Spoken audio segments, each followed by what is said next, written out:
Mysteries to Die For is proud to introduce a new writer to our morgue, H.K. Slade.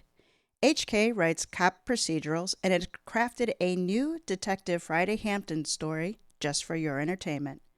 Find more stories in the Friday Hampton Ambrose Broyhill series on his website, hkslade.com.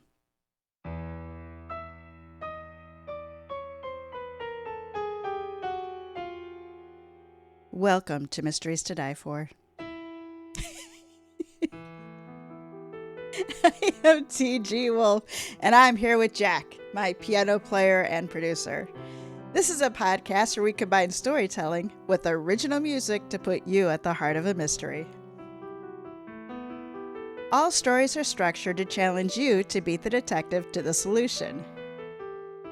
Jack and I perform these live, front to back, no breaks, no fakes, no retakes. In the world's most dangerous working environments, it can seem like everything is out to kill you. The equipment you use, the materials you work with, the very air you breathe. Stored energy is a coiled viper waiting for the right moment to lash out. Owners, manufacturers, contractors, and beyond have developed safety protocols to combat sticky, that is, stuff that can kill you. Gravity, motion, mechanical, electrical, pressure, sound, radiation, biological, chemical, temperature. This season is all about the means of murder, as our authors challenge us to put our sticky detective skills to the test. This is Season 9, Stuff That Can Kill You. And this is Episode 2, where pressure is our sticky means of death. This is Walking the Grain by H.K. Slade.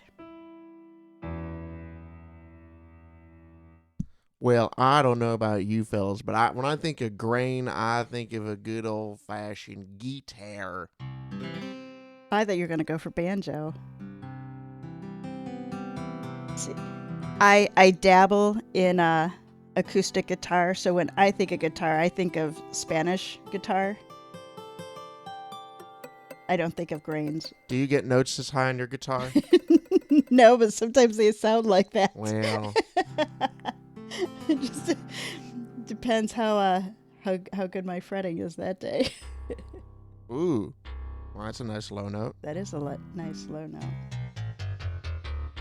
Well, that's pretty ominous. Well, we'll play some guitar. So we're going with guitar. Yeah, a little guitar. Guitar. All right. What happened to poor Greg Vester?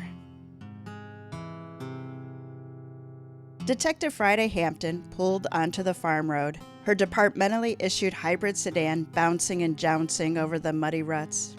Up ahead, 4 grain silos rose from the farmland like the upturned fingers of an industrial giant. A small crowd comprised of a half-dozen men and a single young woman gathered around the silos. Friday didn't know for a fact that they were all farmers, but there were context clues. To the person, they all wore $100 Carhartt jackets and $20 Walmart jeans like it was a uniform. All but one tucked their jeans into their calf-high boots. The boots weren't ostrich or alligator, but cowhide, working boots, cracked and scarred and caked with mud. Friday barely had the car in park when one of the farmers, a hulking man with less hair on his head than he had on his knuckles, descended on her. "About time," he said. The way he said it made it clear there wasn't a time Friday could have arrived that would have been fast enough. "I've got silos to empty and a truckload of beans to haul. Rain don't wait on no man, lady, and your law dogs don't seem to understand that." If the man had been hoping to intimidate her, he was destined to be sorely disappointed. Friday had been in law enforcement game for 16 years. She'd been cursed at and threatened, spit upon, and attacked with everything from fists to samurai swords. The farmer's bluster was a light breeze in comparison. "And you are?" she asked, and extended her hand to shake. The move derailed the farmer's tirade. His big hands left his hips, and he shook hers almost by reflex. "Ted Brunner," he said, as if only now remembering his manners. "I own the farm." "Detective Hampton," Friday introduced herself. "Ted, I'm going to see what I can do to get things moving, okay? I need the lay of the land first, though. That might take a minute, but the sooner I get started, the sooner I can get you back to work." Grudgingly, the man nodded and stepped aside.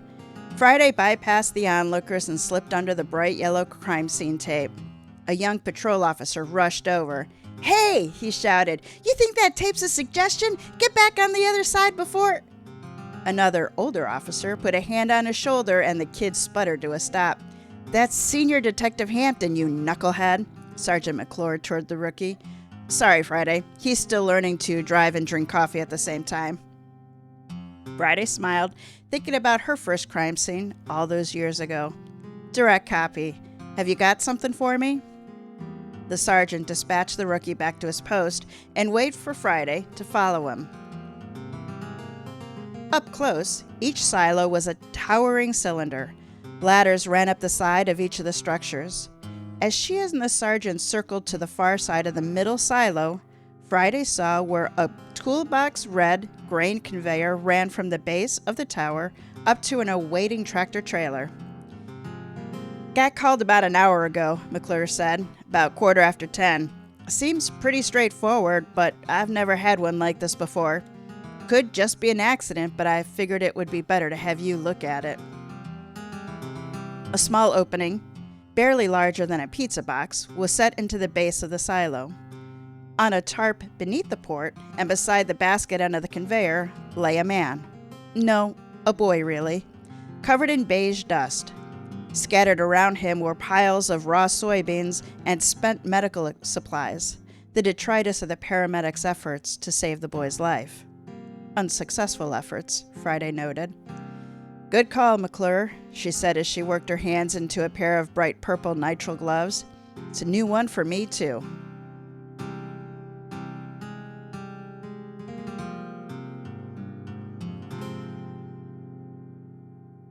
So sad when So- a child, it's a young man, Yeah. he's crushed. Yes. So HK is a new writer for us. And one of the things that stood out most about his writing as I was prepping it is how really awesome his visual descriptions are. I completely He's love... great at telling us how this guy died, I tell you what. No, I really like the description of the silos as upturned fingers of an industrial giant. Yeah. Pretty nifty. And then you know exactly how big this opening is with comparing it to a pizza box. Yeah. Yeah. Yeah. It's definitely a strength that he has that impressed me both the first, second, and third time that I read the story. Now the fourth. Cool. Good job, HK. Now, I don't think Jack's had his coffee yet. no, it is 10 in the morning. I woke up at 9:45 in the morning. Drove here. You want some of my coffee? No, I'm okay. I hate coffee. Okay. Well, fellas, Let's put your fingers back on the keyboards where they belong. let's see how the Green Man died. Okay. I'm gonna call him the Green Man. The Green HK, Man? you know. Oh, Yeah, this author will forever be known. is the Green Man. Green Who's Man. really in charge here? Friday squatted to examine the body. White male, 6'1" and 200 pounds, and she seriously doubted he'd seen his 18th birthday. The boy had been handsome, too. He had the thick dark hair and the squared-off features that seemed to be mandatory for a working-class heartthrob. Friday squeezed the boy's shoulders, and beneath the flannel and stray soybeans, she felt a respectable amount of muscle. "Did you ID him yet?" she asked McClure. The sergeant pulled out a notepad. "Greg Vester," he read off, "linebacker on the football team over at Westbrook. Works summers and weekends here as a farmhand. I've got his numbers if you need them." "Did you find his wallet?" Friday asked. McClure shook his head. "No, his boss provided the info. He's the loudmouth over there who thinks paying his taxes somehow makes him my boss." Friday suppressed an eye roll. "We've met. Can you grab him for me? I've got a few questions I'd like to ask." While McClure went to collect the farm's owner, Friday continued her examination of the recently deceased Mr. Vester, starting with the hands. The hands told a story, and Friday needed to figure out the boy's last chapter. As the years went on, she was losing count of how many cases she solved simply by finding DNA under the victim's broken fingernail. The boy's left hand didn't tell her much. No broken nails or defensive wounds, just the heavy calluses she expected to find on a farm worker. Beneath the dust and dirt, she found a class ring. The year engraved in the band told her the boy had been a senior, and for some reason, that detail made the detective's heart hurt a little more than usual. What the left hand lacked, though, the right hand had in spades. Every finger but the thumb was broken and twisted. The ubiquitous dust, which Friday was beginning to recognize as the byproduct of dried soybeans that littered the area around the silo, coagulated in the wound around the boy's knuckles. She leaned closer and saw that the damage wasn't an abrasion like she would expect to find on a fist of a man who'd been in a fight, nor was it exactly an incision. The technical term for the wound she was looking at was an avulsion. The skin had been torn in a straight line, starting at the second knuckle and working back to the first. "Stupid kid," Ted Brunner mumbled as Sergeant McClure led him over. The unsolicited statement caught Friday's attention. "What do you mean?" she asked. The farmer crossed his arms over his barreled chest and looked down his wide nose at the body. "He was a pain in my ass from day one, always taking the shortcut and leaving it to someone else to clean up. He's even managing to mess things up now. When are we going to get rolling? Accidents happen on a farm. It's dangerous work, but I've still got a job to do." As offended as she was by the man's attitude, Ted Brunner had information Friday needed. Keeping her tone perfectly neutral, she said, "How about you start by telling me what happened, and then we can go from there." The farmer let out an exasperated sigh and gestured to the conveyor running up to the tractor trailer. "We're selling beans today. Got a fair price finally. Greg and my youngest boy, little Jimmy, were emptying the silo while me and my 2 older kids was out in the east field pulling up sweet potatoes for the market. Everyone was racing to beat the storm." "Little Jimmy's your son?" Friday asked. The farmer nodded. "My 16-year-old. He was down here running the conveyor while Greg was up top keeping things moving. Little Jimmy called me up and said Greg got sucked into the beans. He was hollering fit to burst, and we came a-running, but it was too late. Nothing anyone could do. Stupid kid. If I told them once, I've told them 1,000 times. Walking the grain will get you killed. They don't listen. Everybody knows better than grown folks." "Walking the grain?" Friday asked. The term didn't mean anything to her. Before she can get an answer, a fat raindrop splashed down on the farmer's bald head.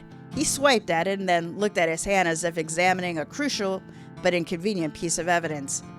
"Damn it," he swore, his face twisted up. "Storm's here, lady. I've had about enough. It was an accident. Bag him up, call his mama, do what you need to do, but I'm going to get my folks back to work. That means draining this silo and getting those beans to the assessors before the rain comes through and washes them out." Though Friday's full height was well below the farmer's, she set her hands on her hips and met the man's eyes. By coincidence, the maneuver swept her jacket open enough to uncover her badge. "I don't think you are." "The hell I'm not," Ted Brunner declared. "This is my farm." Friday didn't budge. "Your farm, my crime scene. If you touch a single thing on this side of the tape, I'll arrest you." The farmer scowled, his jaws bunching up. "I'd like to see you try." McClure, who'd been standing by, shifted his feet, ready to act, but Friday caught a ghost of a smile on his face. The sergeant was probably hoping for a show. "You really wouldn't, Mr. Harding," Friday calmly assured the farmer. "See, while you're sitting in jail and I'm filling out paperwork, I'll have OSHA out here, and those guys don't like to drive all the way out to a work site with their white gloves and fine-tooth combs. You think your farm is up to that kind of scrutiny from a federal agency?" The threat hit the farmer just as he was about to say something stupid. His mouth hung open for a few seconds while he gathered himself. "Can I at least cover up the beans that are already in the trailer?" he asked, and then he added, "Please?" Friday relaxed, recognizing that they were coming to an understanding of how things worked. "Do you have somewhere dry where I can talk to people?" she asked. "I'd rather interview everyone here, but I don't want to stand in the rain any more than you do." "You can use the kitchen," he offered, the open trailer of soybeans pulling at his attention. The rain was barely spitting, but the dark clouds overhead promised a downpour. "Marty, take the lady up to the house." One of the farmers on the other side of the police tape waved to Friday to follow him. He looked enough like the farm owner that he had to be one of the sons. Ted Brunner then pointed at two teenagers in the group, a boy and a girl, about the same age as the dead boy, and shouted, "Jimmy, Carolyn, grab the tarp and let's get them beans covered." Peeling off her gloves, Friday watched the big man stomp away. The scene had all the markings of a run-of-the-mill industrial accident, but something told her there was more going on at the Brunner farm than was immediately apparent. Before she left to conduct her interviews, Friday paused by the sergeant. "Have someone get a tent up over the body," she told McClure, "and keep an eye on them," she added without moving her lips. "Nothing gets removed, nothing gets added to the scene. Got it?" McClure was a good cop. He didn't need to be told twice. "I'm on it," he said, and left Friday to her work. Crazy guy. This like guy Ted? is You like Ted Brunner? crazy guy. Ted is. How's your day going? Mine's good. That's really good. I really think like your fingers are awake. I really I'm should not have sure had you're- something this morning. Yeah. I'm Shannon, my wife, has Red Bull all the time. Not Red Bull, Monster, because she has such bad energy problems. I should have taken one of those. That would have been an interesting podcast. How about I make you some breakfast when we're done recording? Well, that's something to think about later. For now, we got to know who killed Jason. What was his name? Greg. Greg. Not even close. Look, Greg? I pictured a Jason. Apparently. All right. So what do you think of Ted being all like, "Get the damn body out of here" and call his mama? Well, he probably didn't do it. Okay. He's too obvious. Okay. But you described a Jason and named him Greg. I hate to break it to you.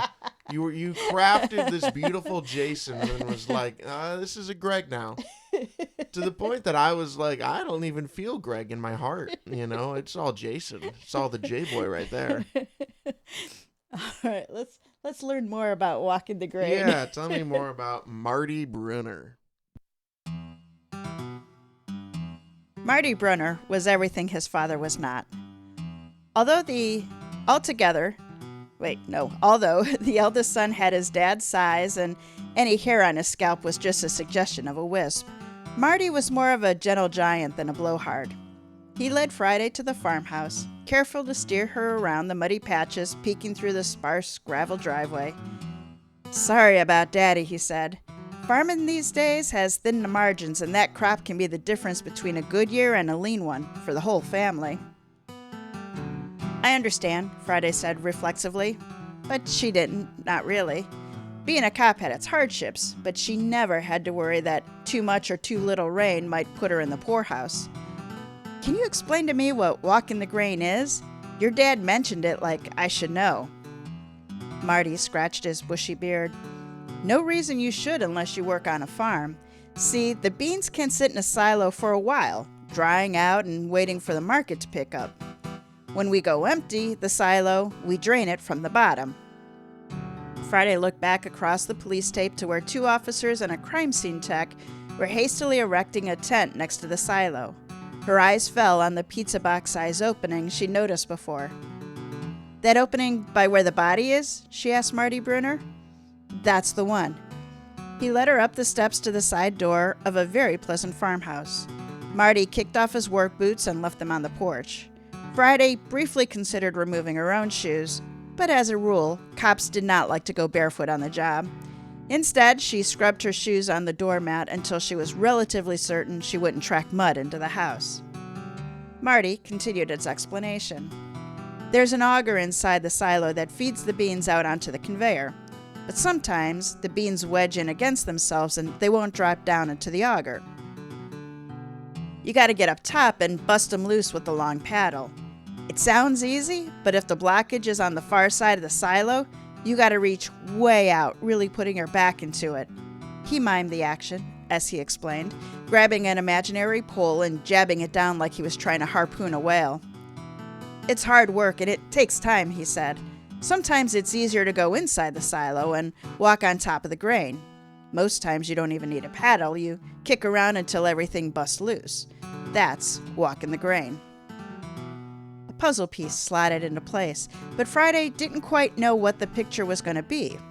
Marty held the door for her, and they both ducked into the kitchen just as the sky opened up and the rain really started to come down. "Sounds like your dad doesn't think much of the practice," Friday said, watching through the door as everyone down at the silo scrambled to finish their tasks.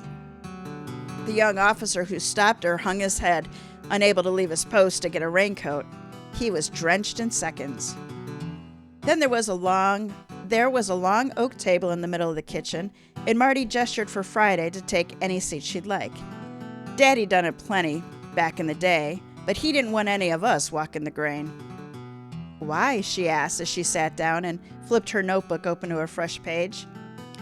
Scratching his beard thoughtfully, Marty took a moment to answer a question with a question of his own. "Do you know what cavitation is?" Friday smiled, and the expression made her nose twitch. "Pretend I don't." Marty returned the smile. "In that much mass, grain acts more like water than most people realize. Soybeans have weird shapes and they can settle funny. When the auger at the bottom of the silo turns, but there's nothing pouring in to fill the cavity, it creates a kind of bubble. If you pop it with a paddle or by walking on it, you get a low pressure zone, and everything around it rushes in to fill the void." Friday held the concept in her head, and the implication was terrifying. "And if someone's at the top when that happens, the beans will swallow them up in a flash," Marty said, finishing the thought for her. "I've seen it happen. If you're lucky, you can grab onto one of the handholds, or someone will pull you out with the paddle. But it's like standing on quicksand. You can't get no leverage to help yourself." "And that's what's happened to Greg?" Friday asked. Marty's eyebrows drooped. "Looks like it. When little Jimmy called for help, we all came as quick as we could. Carolyn had come back in the house to grab some coffee for Daddy, but she saw us running and came out too. By the time we got there, Greg was under a ton of beans. Me and Daddy had to dig him out. He wasn't a bad kid, no matter what Daddy tells you. He didn't deserve to die like that." The man sounded sincere to Friday, and that made Ted Brunner's obvious animosity towards the boy all that more suspicious. "Why did your dad dislike him so much?" she asked.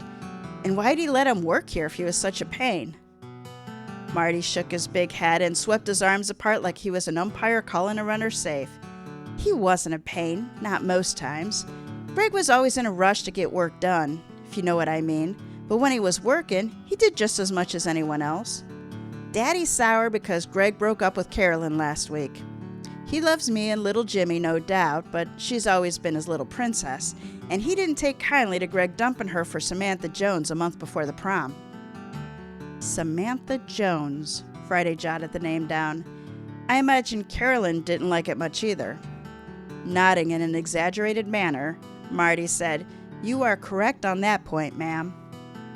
Although she tried to keep an objective opinion of her suspects, Friday found that she liked Marty. He had an open and honest way to him that was refreshing, given how people normally talk to the police. "When you hauled him out of the silo," she asked, "did you notice Greg's right hand?" Marty lowered his eyes and dug his hands into his jacket pockets. "Yeah, I saw that it got mangled a bit." "What could have caused that?" Friday asked. Marty shrugged his big shoulders. "The auger, maybe? He was pretty deep in the beans, and that motor's meant to move just about anything." She made another note in her notebook. "Thanks, Marty. You've been very helpful." He turned to leave. "Anything else I can do?" he asked from the doorway as he stepped into his boots. After a bit of consideration, Friday said, "Would you send your sister in to talk with me? I think I've got some questions she might be able to help me clear up."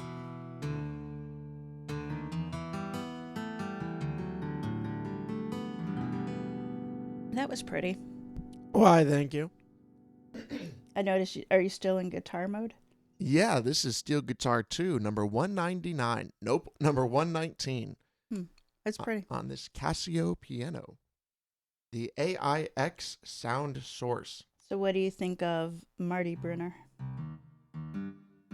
He probably did it. That's what you think?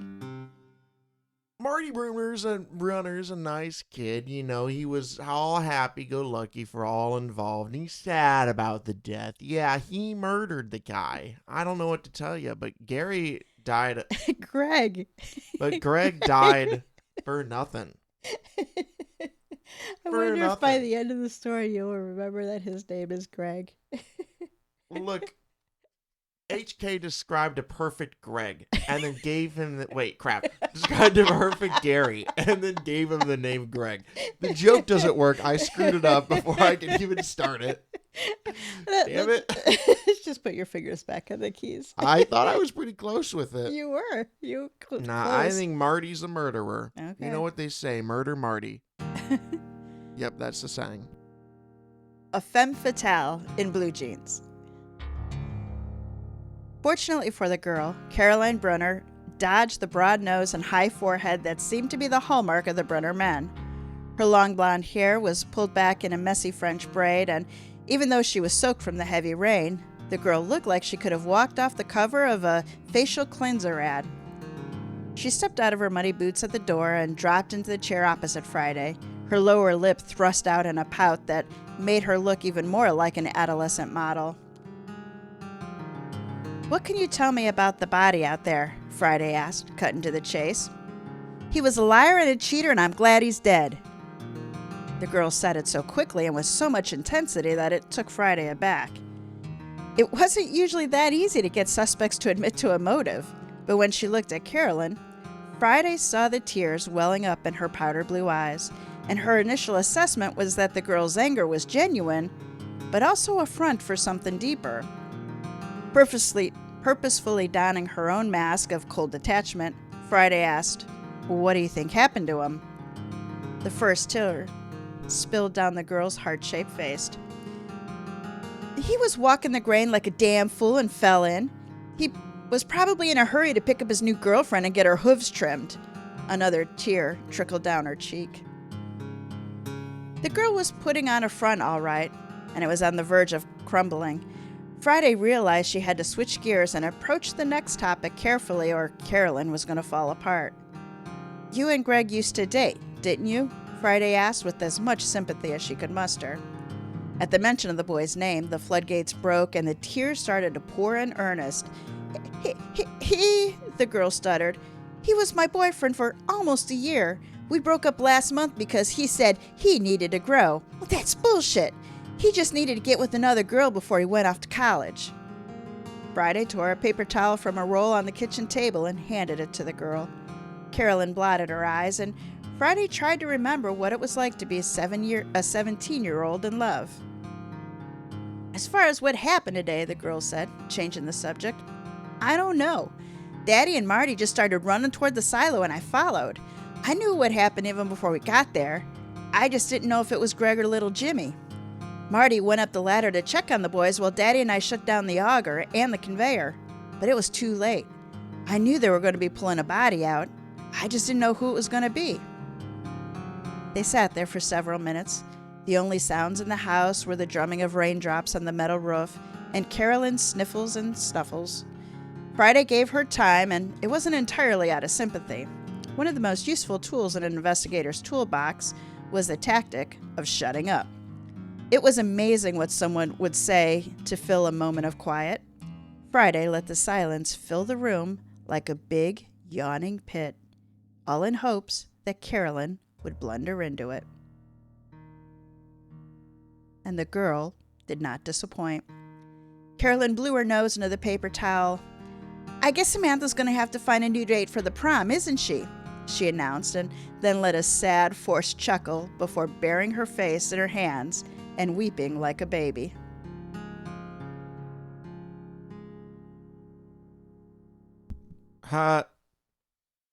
Well, if only Greg hadn't died, then she wouldn't have to get a new date, Samantha. Yes. You know, You remembered Greg's I name. remember Geg's name. Geg? And the most important part of this Yes. is that I am able to follow along. Yeah. Unlike last episode, I was lost. I feel like I get what's going on here. I think you do get and yes, it was a tad confusing. It helps with that everyone only has one name. It does. This is a big bonus for me, and that there aren't two characters in each character. You know. Mm-hmm. So, do you think Greg did it? Greg did it, right? Greg's the body. Yeah. You think he did it? Do I think he was walking on the grain and it was purely an accident? Maybe he was like, "Oh, Samantha's pretty, but Carolyn's prettier." But Carolyn's prettier, and I'll show my love by taking a nosedive. No, I totally think that is not what happened. Well, you're right. He didn't go down head first, so he did like a pencil dive, and then a little flailing as much as he could. You know, the cement of No. Greg did not kill himself. All right. Well, my money's still on Marty. Okay. Marty's got money. All right. I tell you what. Okay. What happened in the silo?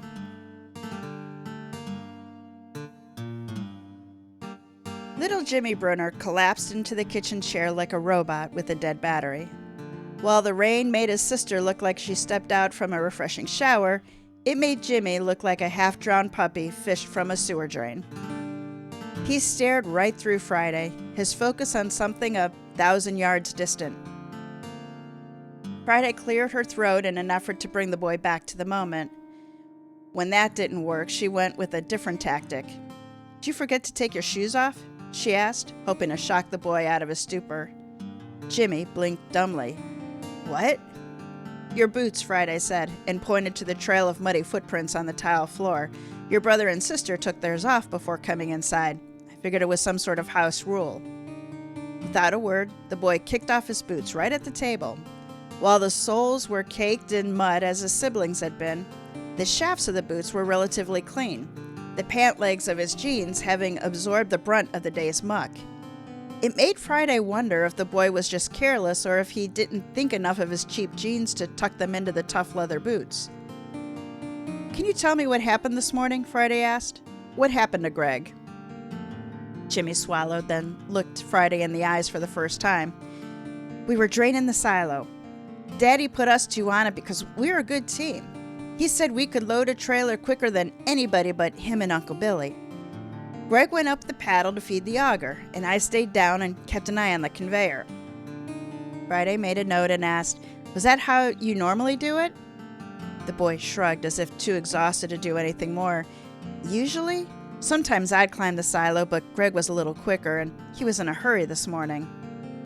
Friday lifted an eyebrow. "Why?" "Oh, he had a date," Jimmy said with a grimace. "He said he needed to get home in time to get cleaned up. There was a movie he wanted to see. It's probably why he went out on the grain." Walk in the grain, Friday thought. It keeps coming back to that. "Did he do that a lot?" she asked. The boy ignored the question so completely that Friday almost wondered if she hadn't asked it out loud. But she'd been at the job long enough to recognize what shock looked like. She was seeing it now. "I heard him screaming for help," Jimmy said, his voice cracked. He sniffled and bit his lower lip before gathering himself enough to continue on. "I flew up the ladder as fast as I could, I swear. I think I skipped every other rung. By the time I got up there, he was already too far gone. All there was, it was just a hand waving from the beams. I grabbed it and pulled, and I kept pulling and pulling, but he's too big. I thought my shoulder was going to pop out. I yelled for help, but no one was around. He squeezed so tight it almost broke my hand." The boy swallowed hard enough that Friday could see his Adam's apple bob up and down. He scrubbed his hands together as if he were trying to dry them. Then he picked up the tail again. His voice was hoarse from the strain. "After a minute," Jimmy said, "his arm went limp. One moment, Greg was alive, fighting, holding on to me. Then he was dead. I held his hand for another few seconds, but the auger was still running. He started to sink, and I had to let go." He looked at Friday, his expression pleading for her to tell him it was okay. I had to, or I'd be dead too. Friday gave him a little nod and patted his hand. It wasn't absolution. She wasn't in that business. But it was the best she could do. What happened next? She asked in a quiet voice. Jimmy blinked a few times and returned to the moment. I called Daddy on my cell. I was blubbering. But he figured out something was wrong and he came running anyway. Him and Marty pulled Greg out. I couldn't bring myself to help. I couldn't stop shaking. Outside, the rain had petered out. It was still cold and damp, but it looked like they'd get a short respite. Friday still had more questions to ask, and she needed to talk to the other farm hands. She wanted to take the chance to look at something down by the silos before the rain returned. She didn't have all the answers, but after meeting all 4 members of the Brunner family, she strongly suspected that Greg Vester's death was not a simple accident. No, because if it was, this would be a weird story. But we've had episodes like that. Where it's like, oopsie daisy, it was a joke. No, Frank Zafiro, he wrote us a story. Remember the Checkers one? Yes, that was the one. That was, so we've a had... two-parter. It was a two... Oh, wait, it's a spoiler. That's a spoiler. If you haven't gone in... that was in season to that. Games People Play. And then skip forward 30 seconds. But Frank, I love him. But that dude made me wait 2 episodes to find out no one killed a guy. Well, Friday doesn't think no one killed Greg Vester. Well, Darth Vader probably died of natural causes. Where did that come from? Vester? Vader. Anyway, I think Marty did it. You're still in the Marty camp. Okay. I'm still on the Mart man. Okay. You know? All right. Because no one else has probable cause other than all the probable cause we've heard from everyone else. Other than all the other evidence, there's no evidence against anyone else. That is priceless. That sounds like a Detective Conley quote. Yeah, sure. All I'm saying is I think it's the old Martmobile. All right, let's keep on rolling. How does it all work? The walk from the farmhouse to the silo was a short one, and Ted Brunner glared at Friday every step of the way. McClure and one of his officers stood on the other side of the tape, keeping a watchful eye on the suspects. Behind them, a flash went off as crime scene techs processed the scene. Friday walked past them all without a word and went directly to the body.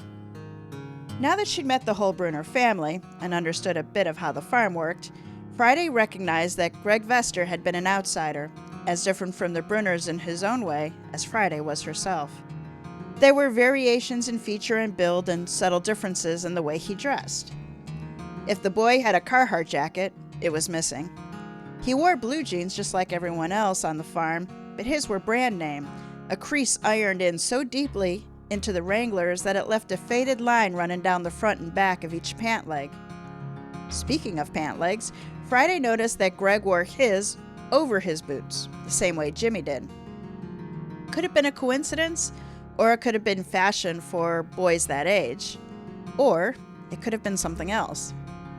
Mr. Brunner, Friday called to the patriarch of the family, can you show me how you unload the silo? I want you to get back to work as soon as I can. Ted Brunner clapped his hands together like he just heard a dinner bell and ducked under the police tape. He waved for Marty and Jimmy to pull back the tarp on the trailer, and his sons rushed to comply. Ted stepped wide around the open-sided tent they'd pull over Greg Vester and conspicuously avoided looking at the body. The red conveyor was on wheels, and the big farmer deftly maneuvered the basket end of the thing under the opening in the silo. Friday gave him a nod, and he started the engine that turned the belt and rotated the aluminum louvers, blocking the silo's opening. Instantly, soybeans cascaded into the basket. The conveyor whisked the beans up a long metal chute and emptied them into the waiting trailer. Ted Brunner looked up at Friday and said something that was absolutely lost in the noise. Judging by his expression, he was explaining the process to her and wasn't happy about having to do it. There was no way to know for sure. The wall of sound coming from the conveyor and the pouring beans drowned out everything. Friday walked to Sergeant McClure and motioned for him to lean over so she could speak directly into his ear. Get your folks ready. I'm about to charge someone with murder, and I don't think they're going to respond well.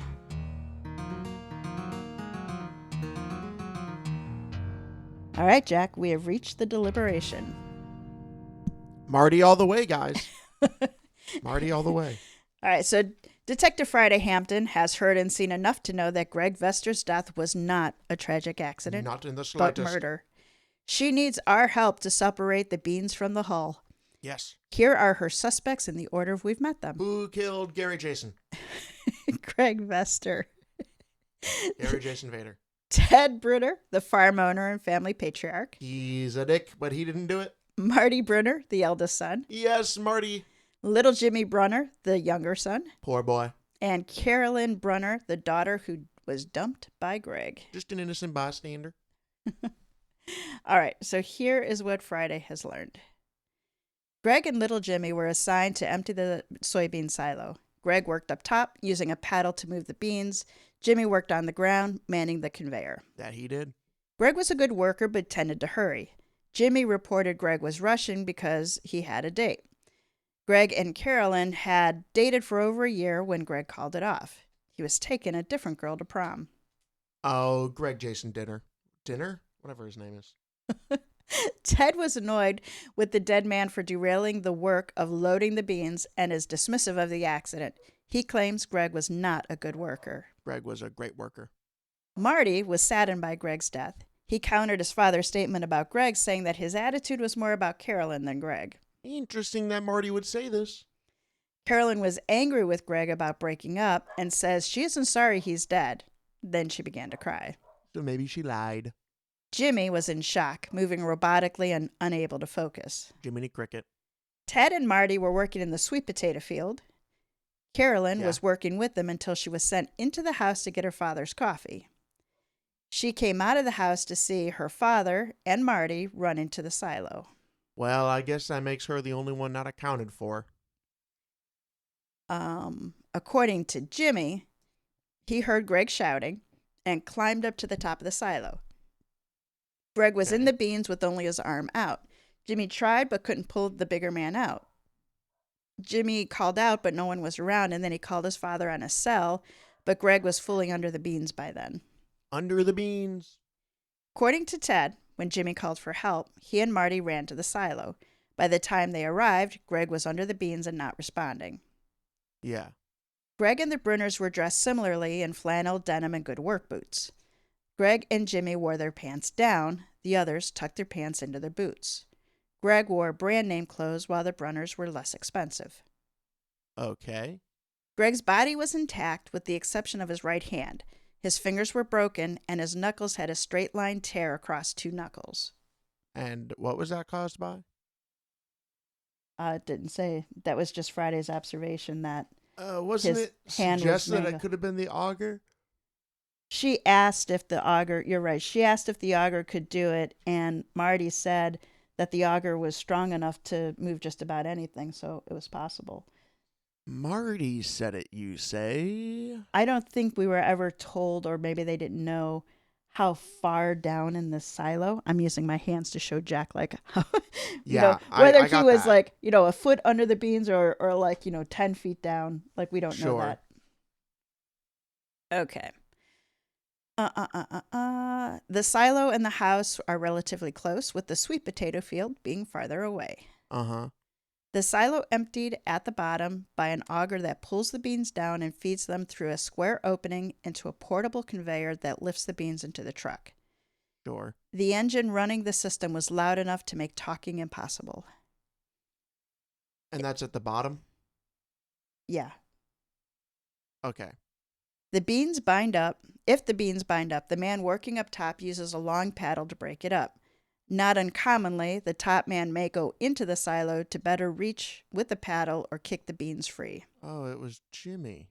Which Brunner has more than soybeans and sweet potatoes on their mind? The auger's too loud to hear over, yet Jimmy heard Greg yelling, right? Yes, that's what he said. That was his testimony. It could have been more than one person, but I think it was Jimmy. All right. Is that your final answer? That's the big discrepancy that I'm finding. you know. I don't see a lot of them. I won't lie, but Jimmy shouldn't have been able to hear anything. Shouldn't have been able to hear Greg yelling at the top if he had really fallen in, right?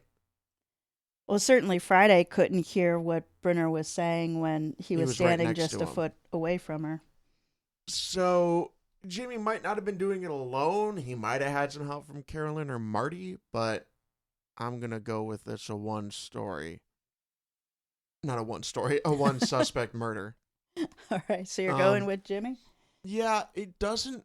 So I guess that would imply she was saying that a clue might be the like jeans tucked in thing and like how Jimmy didn't have tucked in jeans. Mm-hmm.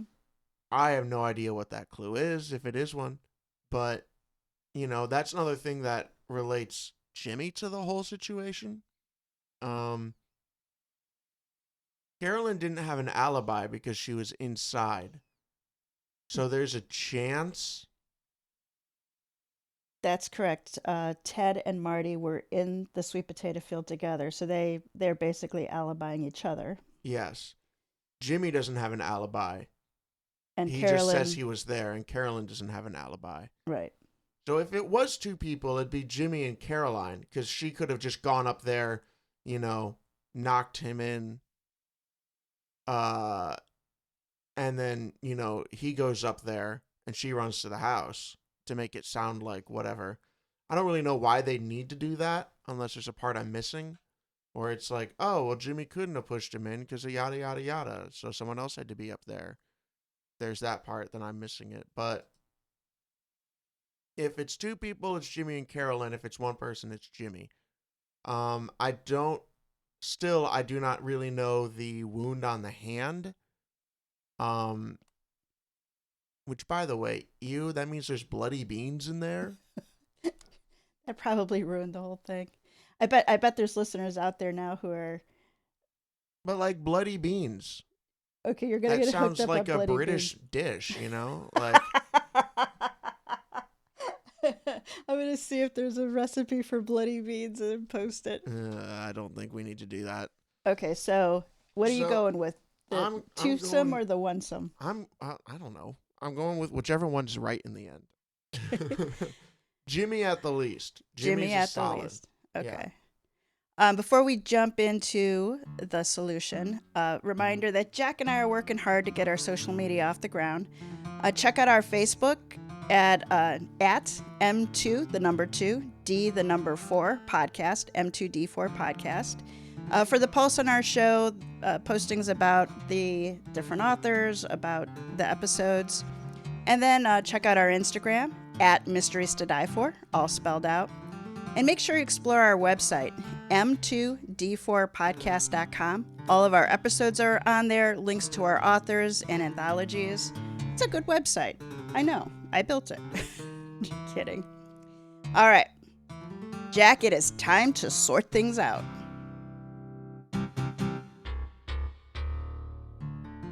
Ted Brunner finagled the louver shut and killed the conveyor motor. Ever mindful of the lingering storm clouds, he had his two boys pull the tarp back over the half-full trailer of soybeans. Marty and Jimmy looked down to their father for further instructions. "See, lady," Ted said and waved at the conveyor. "You can do your little job and we can do ours. And everything's gonna be fine." Friday's eyes narrowed. "Not for Greg Vester," she said, having had about enough of the man. "And it's Detective Hampton, Mr. Brunner. If you call me lady again, I'm going to cover your farm in so much crime tape you won't be able to walk from your back door to the outhouse." Friday turned to McClure. "Sergeant, gather everyone over by my car. It's time to sort this out." Officers herded the 4 members of the Brunner family and the other farmhands into a little cluster on the other side of the silo around Friday's car. Ted stomped as he walked, splattering mud with each heavy step. Marty, the eldest son, seemed to take things in stride, though he cast a wary eye towards the next wave of clouds. Carolyn, the daughter, cut glares left and right, her earlier tears long gone. And Jimmy, the youngest, stumbled along like a blue-collar zombie. When everyone was gathered together, Friday tossed her notepad on the passenger seat of her car and turned to address the small crowd of cops and farmers. "I learned a lot today," she announced. "I learned how soybeans are transported. I learned that the process is loud as hell. I learned that how a farmer wears his boots says a lot about how he spends his day. Most important of all, I learned that dating the boss's daughter is never a good idea." Ted Brunner leaned his head back without moving any other part of his body, the incredulous expression adding extra chins to his face. "What are you talking about?" he demanded. Friday decided to deal with him first. "Mr. Brunner, it'd be easy to believe you had it in for Greg. To be perfectly honest, your personality makes it easy to imagine you're guilty of all manner of crimes. Easy and satisfying, but not correct. You were out in the field when the boy died, and there are witnesses to that." The big farmer nodded slowly as though he wasn't sure if he was being cleared of a crime or insulted. Friday wasn't inclined to explain it to him. She turned to the elder son next. "Marty might be the only decent person I've met today, and if he says his dad was digging sweet potatoes, I'll take him at his word. Your daughter, on the other hand." Friday walked over to stand directly in front of Carolyn Brunner and was once again struck by just how pretty the girl was. But she could also see why her boyfriend had dumped her. There was a vindictiveness to the girl that Friday recognized from the faces of some of the hardened criminals she'd helped convict. She would have said Greg Vester had dodged a bullet by breaking up with Carolyn, but he would have had to survive for that to be true. "You don't have an alibi," Friday told Carolyn. "You went back to the house alone. You could have easily slipped up the silo ladder while Jimmy was focused on the conveyor or the louvers or any number of details, and you are clearly not dealing well with being dumped." Ted Brunner started to say something, but Friday held up a hand to forestall his interruption. Despite what she said earlier, she didn't want to arrest the man if she could help it. "The problem with the theory," she explained, "is that I don't think anyone forced the strapping Greg Vester out on the soybeans. But two things can be true at once. See, he did die from an industrial accident, but he was also murdered. I think he walked the grain of his own free will, and I don't think Carolyn was lucky enough to show up at the exact moment the grain collapsed underneath him." Friday turned her back on the girl, and she could feel the glare like a heat lamp. Everyone was staring, and if Friday were honest, she kind of liked it. Friday wondered if her old mentor, the legendary detective Ambrose Broyhill, ever felt like that. She let the silence and anticipation build. "Jimmy," Friday said abruptly enough to make the boy jump, "you told me you were down on the ground working the conveyor when your friend and coworker fell into the beans." The boy looked completely lost. I don't understand," he said. "So yes or no question, Jimmy. Yes or no?" Jimmy looked from face to face as if he were expecting someone else to answer. "Yeah, I was down here working. If I'd been with him, I could have. His voice trailed off and a lower lip trembled. "Yes," Friday said coldly. "Yes, you could have. But you didn't, did you?" She walked up to the boy. He couldn't meet her eyes. "Obviously," she said, "it would have been almost impossible for you to hear poor Greg call for help like you claimed. With everything running, the process is too loud. But that wasn't what put me onto you. It's your boots that gave you away." Stepping back, Friday raised her voice, making sure the entire Brunner family could hear her. "See, I've been watching and studying you folks. Farmers are practical, even more than cops. You tuck your jeans into your boots so you don't get the hem all muddy when you work in the dirt. But if you're up in the silo, walking the grain as you say, you untuck them so your boots don't fill up with beans. Am I right, Marty?" Jimmy's older brother nodded, his open, honest face going white. Friday turned back to Jimmy. "You were up there when he went in, weren't you?" For the longest moment, everyone was silent. It was quiet enough to hear a raindrop fall. "Yes," Jimmy said in a near whisper. "I'm sorry. I thought I could save him, but I wasn't strong enough. I didn't mean to lie. I was just ashamed." Friday set her hands on her hips and slowly shook her head. "No, Jimmy, I don't think so. Acting class is over. I'm guessing a bit, but you're pretty close to your big sister, aren't you? Don't like to see her upset? And boy, was she upset. A big guy like Greg Vester, you probably didn't have any hope in a fight. But when he fell into the beans that morning, you saw an opportunity. It didn't take much. Just break his grip on the handhold and let the beans do the rest. I sent the techs up to collect the paddle. You know, the one you bashed his hand with. It was a pretty gnarly wound, and I'm doubting you had any way to clean the DNA off of it. The boy's mouth gapped open and closed like a fish out of water. Wordlessly, Friday pointed to the top of the silo where a crime scene tech emerged from the hatch and gave her an enthusiastic thumbs up. Jimmy Brunner's trembling lip stiffened, his eyes tightened, and the dumbfounded look he'd so the dumbfounded look he maintained all morning completely disappeared. "Fuck," the boy said, and bolted for the farmhouse. The rookie, the one who initially challenged Friday, took off like a canine slipped of his leash. Jimmy made it 10 or 12 steps before the young officer flattened him, sliding through the mud, coming to a stop face down in a puddle. Despite the cold and the rain and the mud, the officer's smile as he cuffed his first murder suspect stretched ear to ear. The end. It was Jimmy! Oh, wait. It was Jimmy! I had my mic on the whole time, apparently. Yeah. My bad. It was a little complicated because Greg did get into the grain on his own. Yeah, that's what I was losing. But I still don't know how Jimmy heard. He didn't. He climbed up there with the intention of maybe he did intend to push him in. And he was just already in there? He was already in there when Jimmy got up there. I guess he had no excuse as to why he just went up. So that's why he had to lie about that. That's interesting. Yeah, and then Okay. the whole thing with the hand was he had used the paddle to bash at Greg's hand to get him to let loose. I knew there was something with the hand and something with the boot, but I couldn't tell you what it was. And then it explained it, so that worked. When you have 3 clues and you only figure out one, just go wholeheartedly into that one. Never doubt yourself. That's what you should learn here today, guys. Yeah, the first time I read the story, before I had gotten to the last thing, I was like, there's really no clues in here. How are we going to do this? And then I read the last one and I saw all the little subtle things that HK did that in the front part of the story. So it was all there. It was all there for Friday. Yep. So Cool. well done, HK. A very nice addition to season 9 lineup. Yes. Episode 2. So let me introduce you all to H.K. Slade. He is a writer living in North Carolina who specializes in police procedurals with occasional forays into horror and science fiction.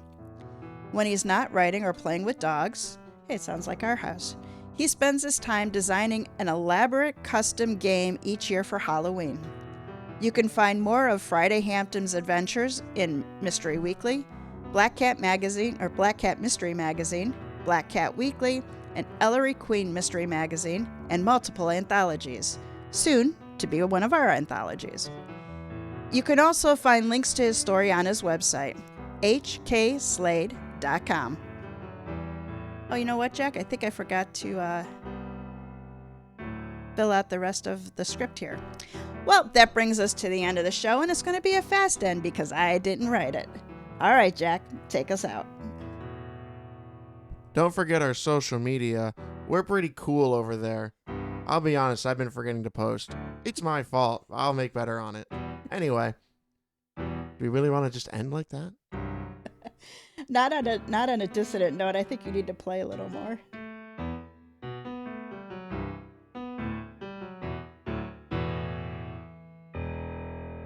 Oh, you got to use that low note. I did.